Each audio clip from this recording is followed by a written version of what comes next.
Hello everyone, আজকে আমি তোমাদের সাথে ফুলকপির মাঞ্চুরিয়ান বানিয়ে দেখাবো। তাহলে চলো রেসিপিটা দেখে নাও, আর কি কি লাগছে বানাতে সেটাও তোমাদেরকে বলে দিই। দেখো, এখানে আমি একটা প্যানের মধ্যে বেশ কিছুটা পরিমাণ জল দিয়ে দিয়েছি, আর জলের মধ্যে সামান্য পরিমাণে লবণ দিয়ে দিলাম। তারপরে যে আমি ফুলকপিগুলোকে কেটে রেখেছিলাম ওটাকেই জলের মধ্যে দিয়ে বেশ কিছুক্ষণ ধরে খুব ভালোভাবে হাই ফ্লেমে ফুটিয়ে নেব, যাতে ফুলকপির মধ্যে যে একটা গন্ধ থাকে সেটা চলে যায়। 4 চামচ বেসন আর 3 চামচ চালের গুঁড়ো দিয়ে দিলাম, আর দিয়ে দিচ্ছি পরিমাণ মতো লবণ, আর হাফ টেবিল স্পুন হলুদ গুঁড়ো, আর হাফ টেবিল স্পুন কাশ্মীরি লঙ্কার গুঁড়ো, যাতে একটা সুন্দর লালচে কালার আসে। এবার এই সমস্ত উপকরণগুলোকে একসাথে খুব ভালোভাবে মিশিয়ে নিয়ে অল্প অল্প করে জল দিয়ে একটা থিক ব্যাটার বানিয়ে নিতে হবে, খুব পাতলা যেন হয়ে না যায়।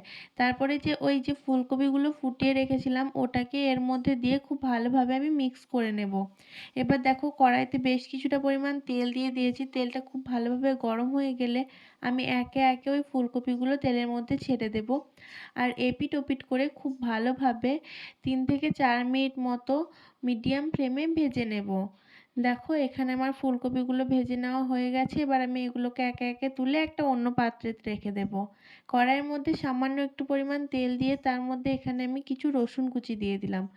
এবার রসুনটা খুব ভালোভাবে ভাজা হয়ে গেলে 2 tablespoon sauce, tomato sauce, 2 tablespoon soya sauce আর 1 tablespoon red chilli sauce দিয়ে দিলাম।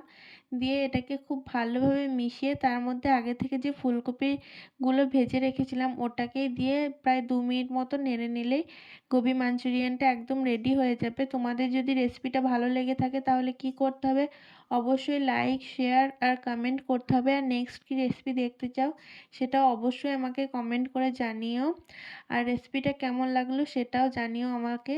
তো চলো, দেখা হচ্ছে আবার নেক্সট ভিডিওতে। ততক্ষণের জন্য টাটা, বাই বাই, টেক কেয়ার।